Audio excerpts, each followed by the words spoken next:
Right. So I would invite you to settle in wherever you are on this day as we come together collectively, but we each arrive individually. Let's just get comfortable in our spot, wherever that spot is for you today. And gently allow your eyes to close. Allow your jaw to soften. Allow the muscles across the surface of your face to soften. And then just start to find a soft rhythm of breath. Just a gentle in-breath, followed by a gentle out-breath.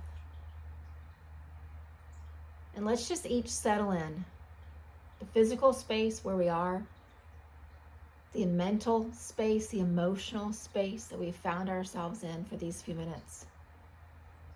Let's just pause and recognize and be.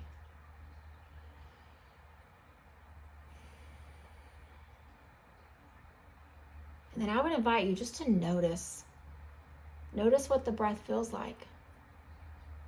Sometimes it is comfortable and it is familiar and it's nurturing, and sometimes we rushed and then we arrive and all of a sudden the breath feels labored. And so let's balance it out. A slow breath in and a slow, gentle breath out. And then just affirm yourself for showing up.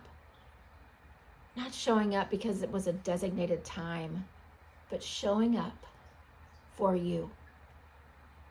Letting the activity of the day, the things that are still on your list to do before the day ends, let those things just sit to the side and just continue to show up for you. And in these few minutes that we have, I want to go back to something that I've shared many times in meditation, and it is the concept of the lotus flower. And that concept has been sitting with me for a while the last several days because a dear friend gave me a gift. And this gift is an example and a reminder of the message and the power of what the lotus flower has in our lives. And so I want to share with you a mantra in Sanskrit. It's just 6 simple syllables. And so I'm going to repeat it a few times. You just continue to breathe in and out slowly and gently. And just listen to these sounds of this mantra. It says Om Mani Padme Hum. And say it again slowly. Om Mani Padme Hum. And then when you pull it all together into one mantra, it says Om Mani Padme Hum. And when you translate those 6 simple but powerful syllables, they mean the jewel of the lotus. The jewel of the lotus. And there's a Sanskrit word embedded inside that mantra that is connected to our center of being. We call it physically your solar plexus, right there in the center of right above your belly button, the center of your body. It's where your power sits. And this idea of the jewel of the lotus means that as you understand what this lotus story represents in your life, your power is then able to be tapped into.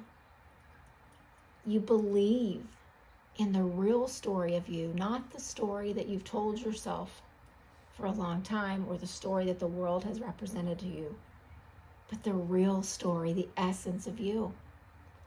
And so as you are continuing just to breathe in and breathe out, I would invite you just to visualize a lotus flower. You've seen them on pictures, probably on the computer. Maybe if you're lucky enough, you've seen one in real life. But just imagine this beautiful, pinkish, purplish, whitish flower just sitting on the surface of a pond. Just hovering there, right on the surface. And you pause and you look at it and you're trying to figure out if it's floating, if it's being held by something. And then all of a sudden you forget those questions and you just look upon it in wonder and amazement. But this mantra, Om Mani Padme Hum, it tells us that the lotus flower, the story of it is not about the flower. It's about the growth becoming the flower. And what we know about that flower is that its beginnings come in the mud. Way down deep at a murky part of the pond, the roots hold fast to that mud. And then little by little, with the mud still intact, something begins to grow. And the light is hovering way at the surface of that pond, and the stem begins to move toward it, believing that the light is there, but understanding at the same time the mud is necessary to hold the roots. Because if you pluck the lotus flower off the surface of that pond, the roots are gone. And just like any flower that we pick, it will only last so long. But the real essence of the lotus, for us to be enjoyed and for us to see and wonder at for a long time, depends on the mud. So what does that all mean for you and me? What is this mantra, this Om Mani Padme Hum? Why does it matter? And so as you visualize this lotus flower, I would also ask that you visualize you. The last time that you paused and you glanced in the mirror, who did you see? See that face. Not the flaws, not the parts that you want to change or fix. See you. And as you look upon that image of yourself that you have become so familiar with, I will tell you that in that image there is mud and there is lotus. But so many of us are so stuck in only seeing the mud that we don't realize it's just one part of the growth. The mud holds on to that root. It represents the darkness. But that root knows enough to begin moving toward the light. And as it moves, the flower has a chance of emerging.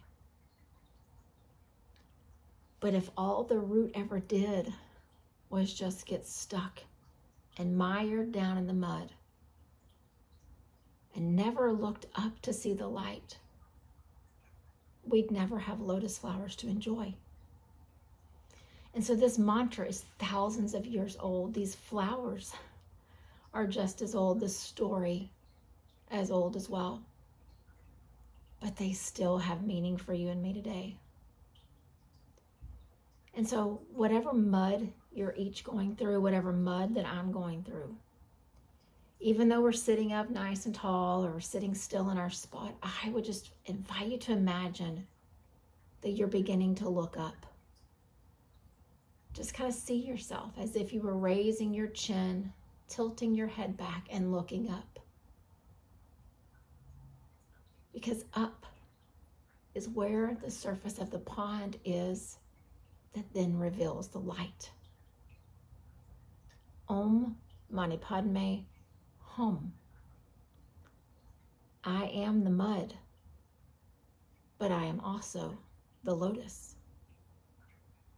I experience darkness, but I am moving toward the light. And I understand that there can be no lotus if there is no mud. And so we're going to just pause here, each of us sitting in our own space, continuing to visualize that idea of this flower sitting on the surface of the pond, holding fast to the roots deep below in the mud,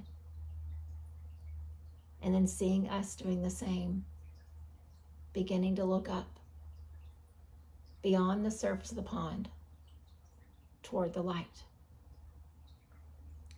And as you each do that, and I do that in these next couple of minutes of quiet, thoughts will come across your mind. reminders of how hard and how challenging your mud is right now.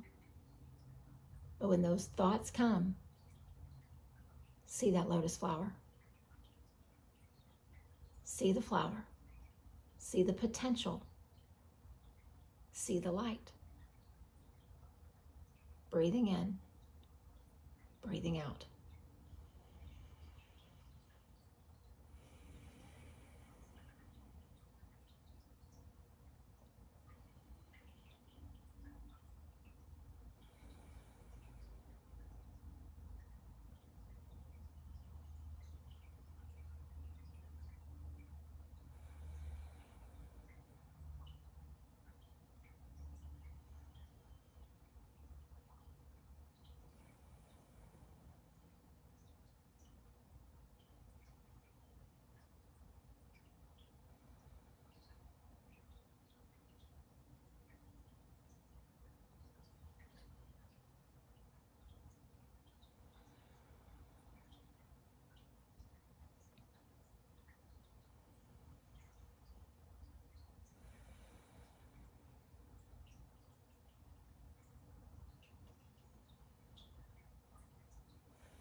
And as you continue to breathe, if it feels comfortable, just let one hand come to rest right in the center of your body, right above your belly button, below your heart.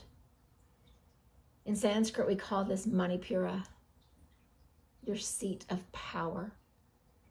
And it is no accident that right in the middle of this Om Mani Padme Hum mantra is the money. This place where your hand is pressing into your body right now, into the center, the core of your being. That's your seat of power. But if you can't see beyond the mud and realize the potential and the light that is within you, you'll never realize the power that's sitting right there where your hand is. That is where you see your value, your self-worth, your strength. And so just allow your hands just to come rest if they were on your belly. But remember that spot as you go through the coming days. And this mantra may not stick with you, but I'm going to say it again just a few more times. It's only 6 syllables, but it tells a very big and very important story. The jewel is in the lotus, and the jewel is in you and me. Om Mani Padme Hum. Om Mani Padme Hum. Om Mani Padme Hum. Om Mani Padme Hum. The jewel is in the lotus. The story of the lotus is in me and you. And if there is no mud, there cannot be a lotus. Keep your sights on that lotus. Don't get mired down by the mud. The potential is there. You've just got to keep looking up, searching, finding the light. Namaste.